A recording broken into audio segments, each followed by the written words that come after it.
Prude.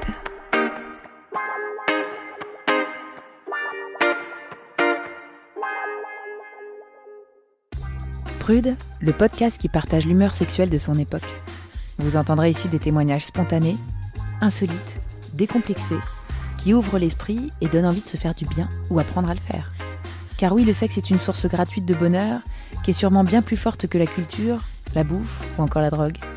Mettre en perspective nos questionnements de vie avec légèreté, partage et liberté, ça fait plaisir. Prude. Dans la famille de Victor, on parle de sexe comme d'autres parlent du temps qu'il y fait.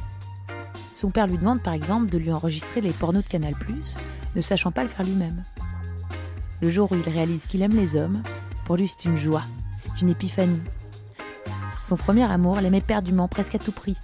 Victor lui veut vivre d'autres histoires, mais son ami l'implore et lui fait promettre une chose. Fais tout ce que tu veux, mais ne me quitte jamais. Victor, qui tient aussi énormément à lui, alors passe un pacte. Il est scellé. C'est une rencontre fortuite qui va l'emmener 9 ans durant dans une histoire d'amour à trois. Un trouble, un trio, un troisième homme. Comment peut-on s'aimer à plusieurs et que chacun y trouve son équilibre? Est-ce que cela peut durer?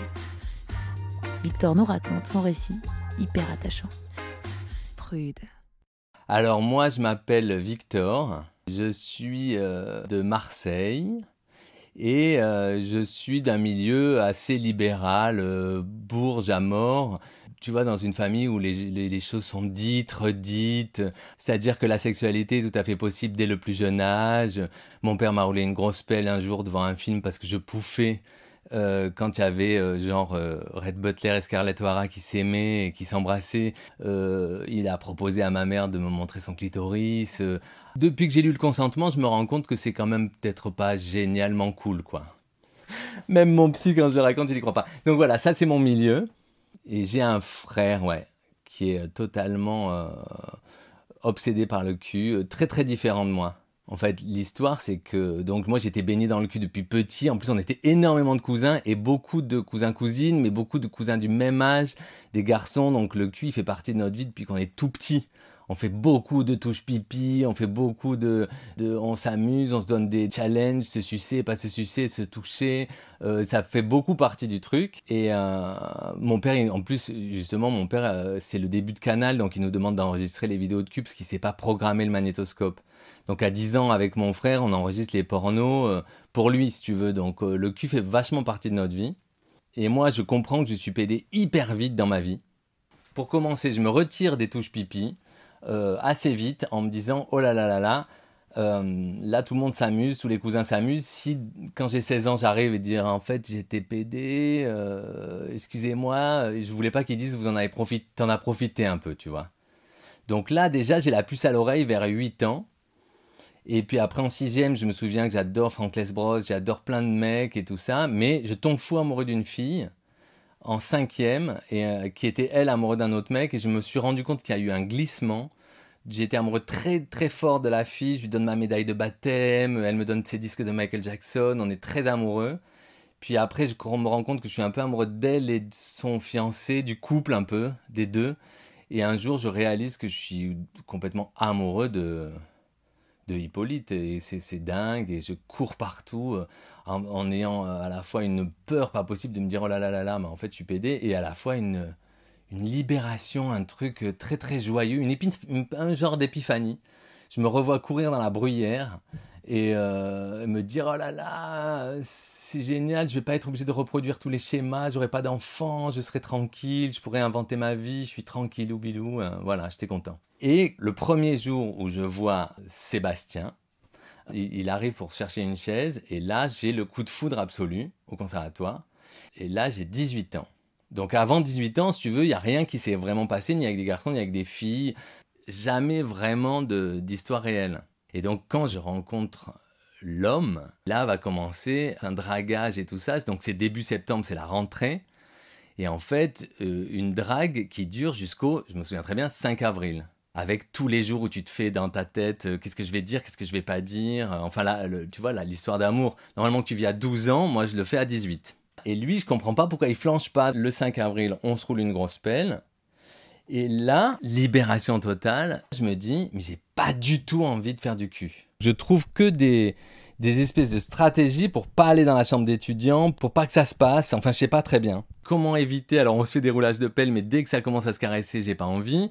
Plus tard, bien plus tard, il y a la première nuit où je me souviens, il me met la main sur le ventre et ça me fait une espèce de crampe de la tête aux pieds. Je peux plus bouger, je suis tétanisé et bon, après, il se passe du cul.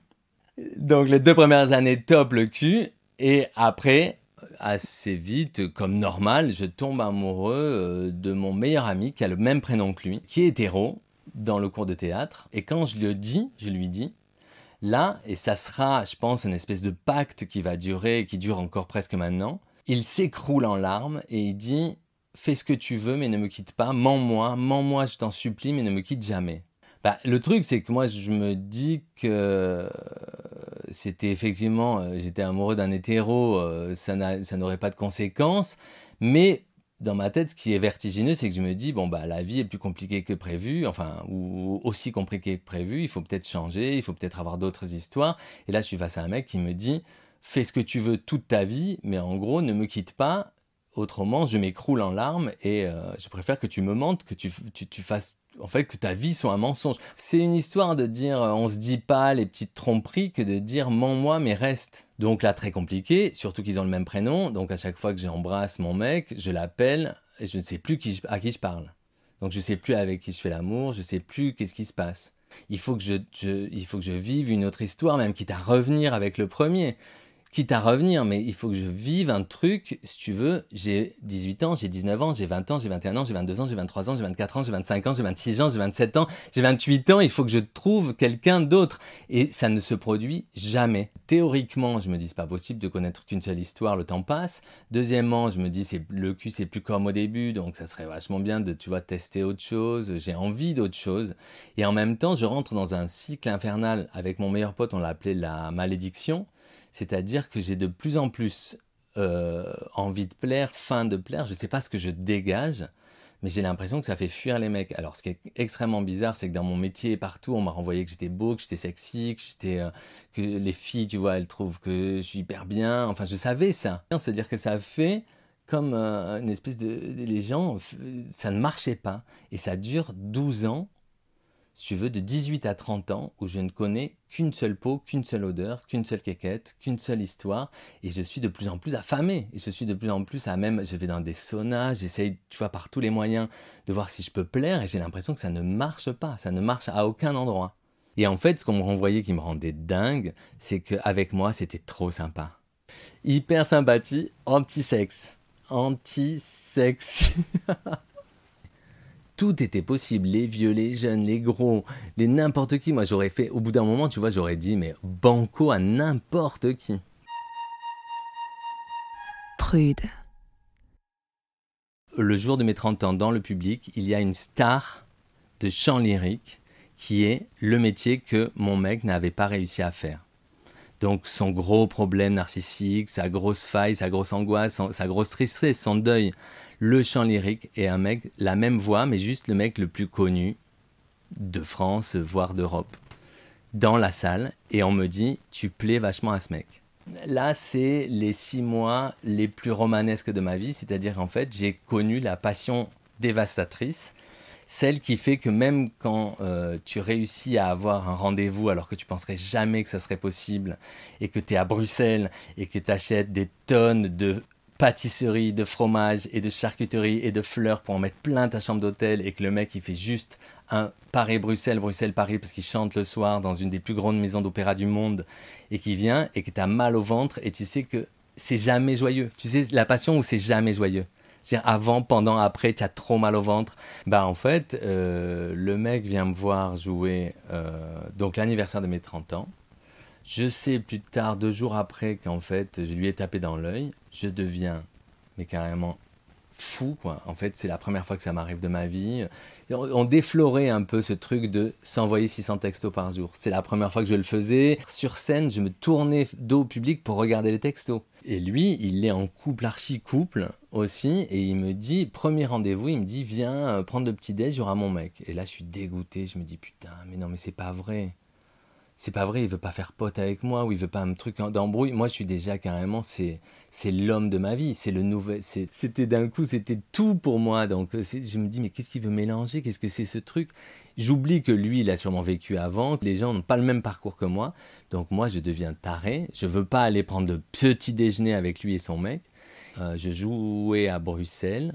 Lui, il était à Paris pour faire un truc hyper prestigieux au Théâtre du Châtelet. Et il me dit, bah, si tu veux, je prends le Thalys et je viens 2 heures. Et on ne s'était pas encore vu, en vrai. Et moi, là, je suis en tremblement de la tête aux pieds. J'ai la bouche, mais desséchée. Je m'en souviens comme si c'était hier. Je n'ai plus de salive, je n'ai plus de jambes, je n'ai plus d'estomac. J'appelle mon mec et je lui dis, je t'aime plus, je ne sais pas si je t'ai jamais aimé. Ce que je vis aujourd'hui est beaucoup, beaucoup, beaucoup plus fort que tout ce que je pouvais imaginer. Donc, je pense que c'est fini. Et je me dis carrément, je fais rupture avant même de faire le faux pas. Alors que j'avais toujours dit en plus que j'étais infidèle. C'est ça qui est le plus rigolo. Lui, il était le jaloux. Et il a eu des milliards d'histoires. Et moi, j'ai été le mec qui disait, dès le premier jour, je suis infidèle, je m'en fous, je te tromperai toute ma vie. Et je ne l'avais pas fait jusque-là, pendant 12 ans. Et du coup, là, je l'appelle, je lui hurle, il pleure au téléphone. Je dis, écoute, c'est fini, c'est pas la peine d'essayer de continuer et tout ça. Et le mec arrive à Bruxelles. On mangera rien de toute la charcuterie sublime, de tout le fromage sublime et de toutes les pâtisseries sublimes que j'avais acheté, les fraises. Je me souviens, j'avais fait plein de trucs avec des fleurs et tout ça. Il vient, en fait, on se saute dessus, on fait l'amour. Il ne jouit pas. Je comprends pas très bien ce qui se passe et il repart. Et moi, là, je suis en transe et cette transe va durer à peu près 2 mois. Mais on va se voir hyper peu. On s'est vu, je pense, 4-5 fois en tout. Et en fait, lui, à chaque fois qu'on se voit et qu'on fait l'amour, il ne jouit pas. Je ne comprends pas très bien ce qui se passe. Mais c'est toujours super fort, les textos sont super forts. Et une fois, il fait l'amour avec moi, je pense à Paris. Il jouit pour la première fois, moi je suis assez content. Et en fait, ça a totalement changé tout. C'est-à-dire qu'après, il m'a prétexté une espèce d'irruption d'aft dans la bouche, donc on ne pouvait plus s'embrasser. Et puis après, on ne s'est plus vu. Et après, le mec ne me répond plus au téléphone. Et ça devient l'enfer, comme tout le monde l'a vécu. Mais le truc où tu envoies un texto, 2 textos, 10, 20, 30. J'écrivais des réponses pour qu'il me les renvoie. Je disais, Victor, je ne veux plus te voir, je suis désolé, ça a été super, au revoir. Même pas, il faisait l'effort de m'envoyer des fausses ruptures que j'avais déjà préparées. Et surtout, après, les gens ils me disent, oui, mais c'est comme ça, tu sais bien, c'est les gens, c'est les plans cul, ça les excite. Mais moi, j'étais pas du tout là dans ma vie. J'en étais pas là du tout. Mon mec, le vrai avec qui j'habitais, a fait semblant d'avoir oublié le coup de téléphone où je l'avais quitté. Donc c'était surréaliste, je suis revenu vraiment la queue entre les jambes à la maison. Je l'ai revu parce que l'histoire ne s'arrête pas du tout là. Et là, je reçois une réponse d'un autre téléphone et je comprends que c'est le mec de ce mec qui me répond.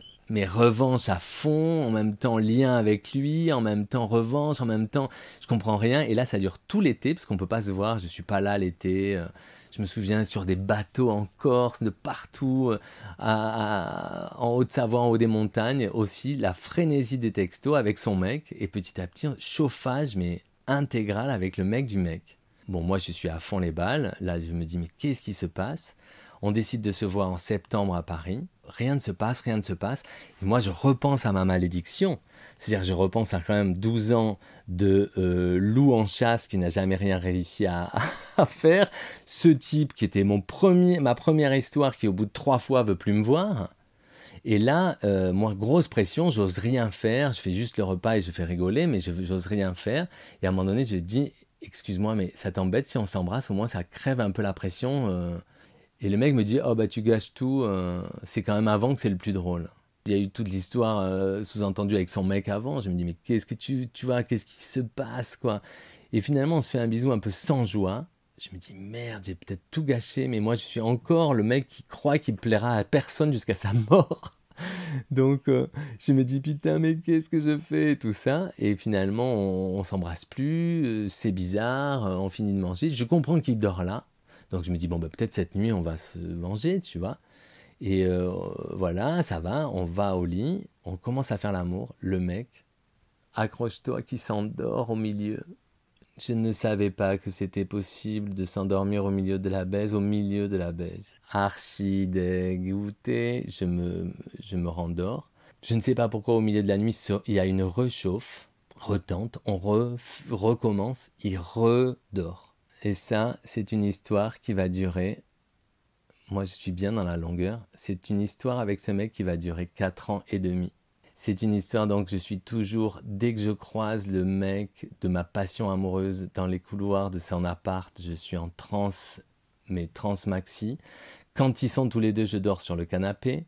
Il y a toujours mon mec à Paris, avec qui je me dis, il faudrait peut-être qu'on se sépare ou pas, le cul c'est pas génial, en même temps trop sympa, en même temps on sait pas ce qui se passe, en même temps ce fameux mens-moi mais reste avec moi autrement je m'écroule. Donc Paris bizarre, chez la star qui est tout le temps en tournée, je suis avec ce mec, mais c'était hyper annonciateur de toute l'histoire qui s'endorme, puisqu'en fait il m'a frustré pendant 4 ans et demi.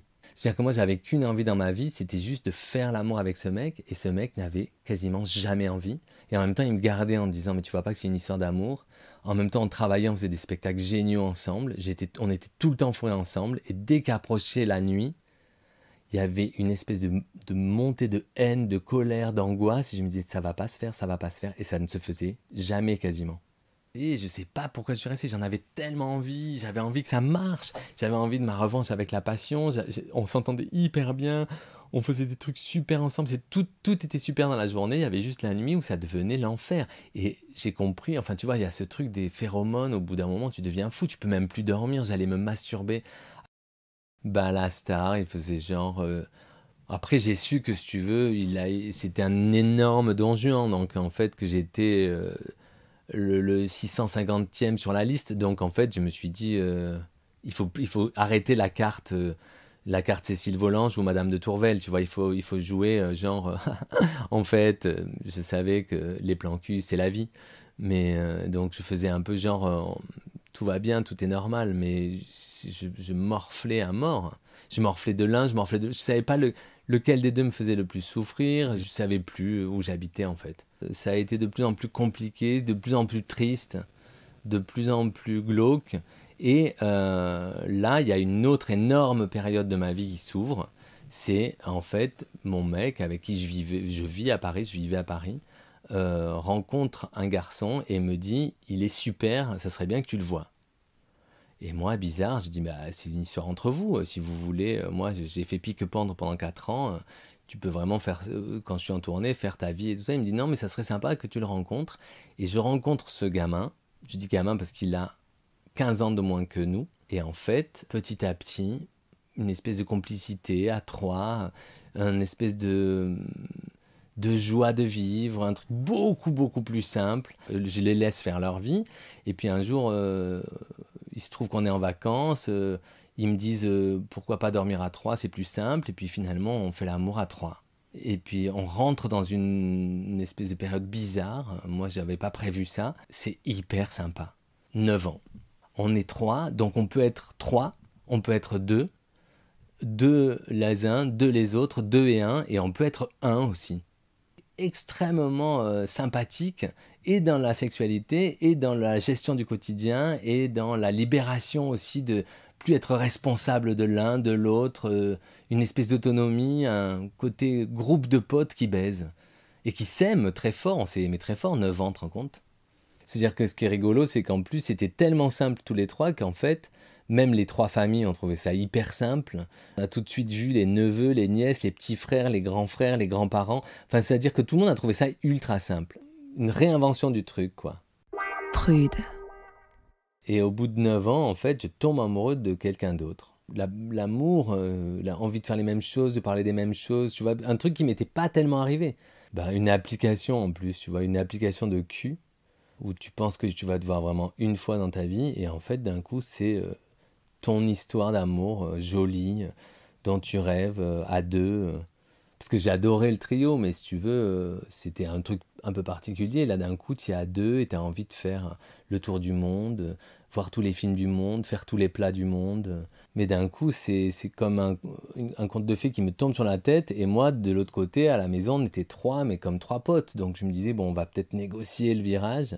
Et en fait, ça a un peu explosé en route. Et puis le plus jeune, effectivement, il a pris ses clics et ses claques. Il est parti, ce qui est normal.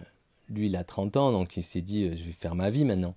Je suis entièrement responsable de l'homme avec qui je vis depuis 27 ans. Enfin, d'un coup, tout devenait très, très compliqué, quoi. Inenvisageable de partir ni de rester. Le tourment. Et que ça dure encore. Et que ça dure encore, le tourment.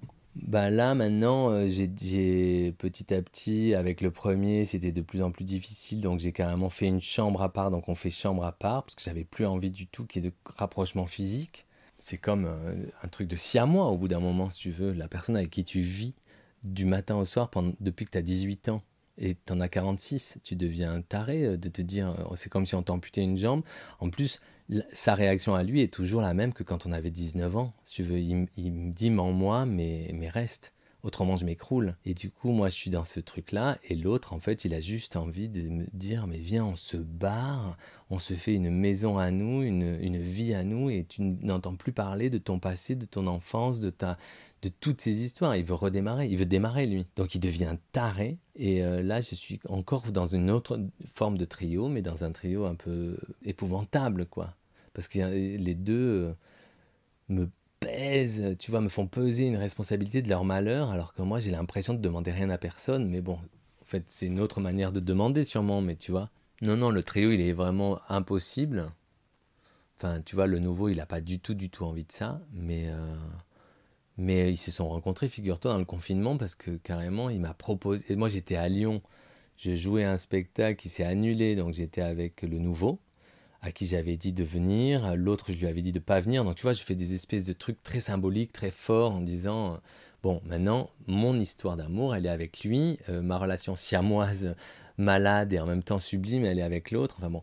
Et j'avais prévu de faire le confinement avec le nouveau. Et c'est le nouveau qui carrément a dit on ne peut pas laisser, disons, l'ancien tout seul dans un appart.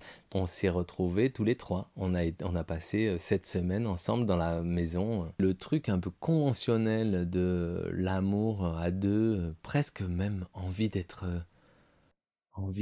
fidèle, l'envie d'être à deux, de créer des trucs et tout ça, j'adore, si tu veux. Mais c'est vrai que c'est tellement lié encore à l'incapacité d'être vraiment deux, si tu veux, que je sais pas ce que je me raconte, si je me raconte, j'arrive pas à savoir si je me raconte des bobards, si je me trouve des excuses, si effectivement je peux pas me séparer parce que ça me fait flipper de le voir malheureux, ou si c'est parce qu'en fait j'en ai besoin. Tu vois, je suis incapable de discerner les choses. En tout cas, en fait, effectivement, être à deux, ça me semble comme un nirvana en ce moment, c'est nouveau, mais, euh, mais je l'ai jamais éprouvé, en fait. Je sais pas ce que ça veut dire. Je l'ai jamais fait, en fait. Prude. Et la seule personne, figure-toi, que j'ai rencontrée comme ça, j'ai eu une histoire pendant 1 mois, délicieuse, c'était un homme trans, qui était trans depuis, je pense qu'il avait 16 ans, si tu veux. Donc je l'ai rencontré avant sa mammectomie, c'est un peu trash, mais avant sa mammectomie et juste après. Donc si tu veux, c'est vraiment sa transition totale, mais très jeune, il avait 20 ans, il était très militant, c'était passionnant au niveau politique. Son militantisme, il m'a appris plein de trucs, mais c'était surtout aussi ce truc de la douceur de ce mec qui n'avait pas d'ego mal placé, qui n'avait pas la bite au milieu du visage, tout simplement, peut-être parce qu'il n'en avait pas. Non mais tu vois, c'est peut-être pas du tout politiquement correct ce que je dis, mais c'est vrai que si tu veux faire l'amour avec ce mec qui n'avait pas de bite, qui était tellement dans d'autres codes, en fait, tu vois, qui n'était pas un ogre, quoi. Peut-être pas politiquement correct parce qu'il doit y avoir des ogres trans et des pas ogres pas trans, mais ce que je veux dire, c'est que ce mec-là, en tout cas, il avait le masculin et le féminin, par définition, étaient totalement bouleversés. En plus, c'est lui qui m'a appris aussi que tu vois, l'identité sexuelle n'était pas pareille que la sexualité, puisque lui, il était homo, alors que c'était une fille quand il était petit. Tu vois, c'était une petite fille qui est devenue un garçon et qui était homo. Donc, si tu veux, tout était mêlé, mais en tout cas, cette histoire-là, c'était ouais, ça fait du bien de pas être face à un ogre macho, quoi. Et faire un cunilingus à un mec, je te jure que c'est mais la joie la plus... c'est merveilleux, quoi. Pour les trans dans ce sens-là, c'est quand même compliqué. La mammectomie, c'est facile, mais je crois qu'on met pratiquement pas de pénis.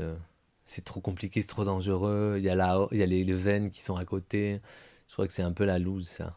C'est un vagin, mais par contre, avec la testostérone, tu vois, tu as les mains qui grandissent, la pomme d'Adam qui grandit, la voix qui change, la pilosité. Donc, tu as vraiment un corps d'homme au bout d'un moment. Bon, c'est au milieu de jambes poilues, hein. T'es pas une femme dans ma tête. Mais il y avait un sexe de femme et que je trouvais ça très excitant. Que si tu veux, je me suis vécu comme homo depuis que j'étais vraiment tout petit, mais peut-être que finalement, t'imagines, en fait, c'est ça ma vie. Merci d'avoir écouté Prude. Si vous avez des histoires insolites, inavouables, des confidences à nous faire partager, écrivez-nous sur prudelepodcast@gmail.com et suivez-nous sur Instagram, Prude le podcast. Si vous écoutez cette conclusion, c'est que vous avez aimé cet épisode. Le meilleur moyen est de mettre 5 étoiles sur iTunes, de vous abonner et de laisser un commentaire. Pour vous, ce n'est pas grand-chose, mais pour Prude, c'est beaucoup. À bientôt. Prude.